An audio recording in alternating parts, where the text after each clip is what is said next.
Deuteronomy 9 verse 25 to 29. The need for one to intercede.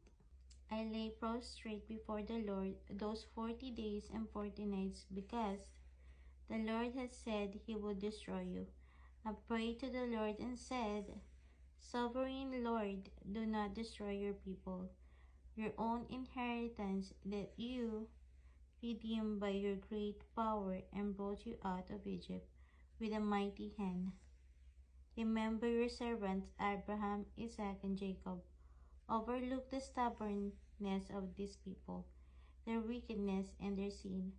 Otherwise, the country from which you brought us will say, because the Lord was not able to take them into the land he had promised them, and because he hated them, he brought them out to put them to death in the wilderness.